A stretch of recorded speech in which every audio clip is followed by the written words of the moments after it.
சொல்லு கொஞ்சம் நில்லு அம்மாடியோ நீதான்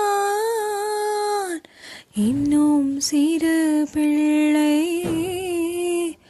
தாங்காதம்மா நெஞ்சம் நீயும் சொன்ன சொல்லை போந்தேனே நீதானே சொல்லில் வைத்தாய் முள்ளை நிலாவேவா செல்லாதேவா என்னாலும் பொன்வானம் நான். ஹாய் காய்ஸ், இது என்னோட டே ரொட்டீன். ஏதோ பாடணும்னு தோணுச்சு, பாடி பார்த்தேன். நல்லா இருந்தால் ஒரு தம்ஸ் அப் கொடுத்து பாருங்கள். அடுத்தடுத்து நான் பாட முயற்சி பண்ணுறேன். நல்லா இல்லைனா தயவு செஞ்சு திட்டாதீங்க. ஏதோ கஷ்டப்பட்டு அதை கேட்கணுன்னு சொல்ல ஸ்கிப் பண்ணிக்கோங்க, ஓகேவா? இன்றைக்கி நாள் ஃபுல்லாக என்ன ஆச்சு அப்படிங்கிறது தான் இந்த வீடியோ. காலையில் ஒரு டீயை போட்டு குடிச்சிட்டு வீட்டுக்கு கெஸ்ட்லாம் வராங்கன்னு வீடை ஃபுல்லாக க்ளீன் பண்ண ஆரம்பித்தேன். அதுக்கு இடையில தக்காளி சாஸ் பண்ணலாம், அது காலியாகிடுச்சுன்னு அதை எடுத்து வச்சு பண்ணிகிட்டு இருந்தேன். அதுக்கு இடையில என் பையன் எனக்கு ஹெல்ப் பண்ணுறேன்ற பேரில் பிஸ்கெட் கையில் கொடுத்துட்டு இருந்தவன் வீடு ஃபுல்லாக சிந்தி வச்சுட்டான்.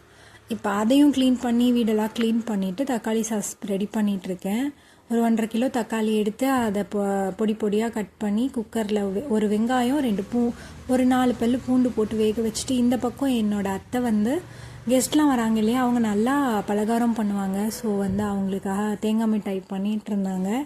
இந்த பக்கம் நான் எனக்கு கொஞ்சம் பசிச்சதுன்னு பொரி ஸ்நாக்ஸ் கொஞ்சம் ரெடி பண்ணியிருந்தேன். இதோட ரெசிபி நான் கொஞ்சம் நாள் கழித்து அப்லோட் பண்ணுறேன், ஏன்னா இதை நான் எடுக்க மறந்துட்டேன். அப்புறம் இந்த பக்கம் குக்கரில் தக்காளி ரெடி. இந்த பக்கம் தேங்காய் மிட்டாய் அத்தை வந்து ஸ்லைஸ் போட்டு வச்சுட்டாங்க தட்டில் நெய் தடவி. அருமையாக இருந்தது.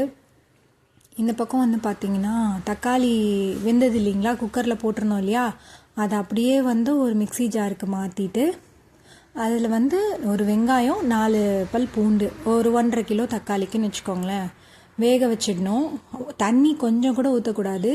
குக்கரில் அப்படியே போட்டு ஒரு விசில் வந்தால் கூட போதும், தக்காளி வெந்திருக்கும்.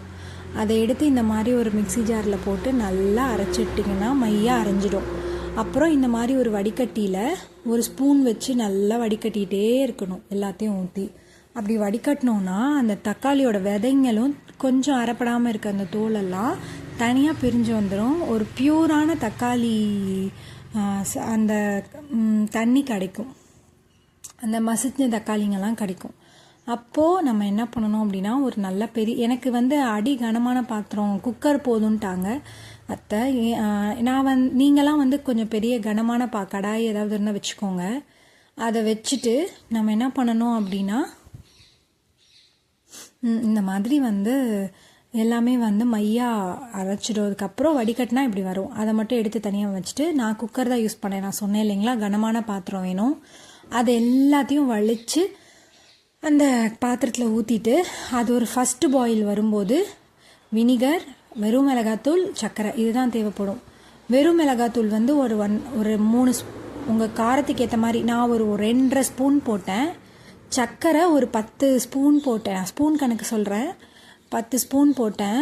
வினிகர் இந்த டம்ளரில் ஒரு ரொம்ப கம்மி, கால்னு கூட சொல்ல முடியாது, அதுக்கும் கம்மியாக கொஞ்சமாக வினிகர் ஊற்றிட்டு நல்லா கிளறி விட்டுட்டேன்.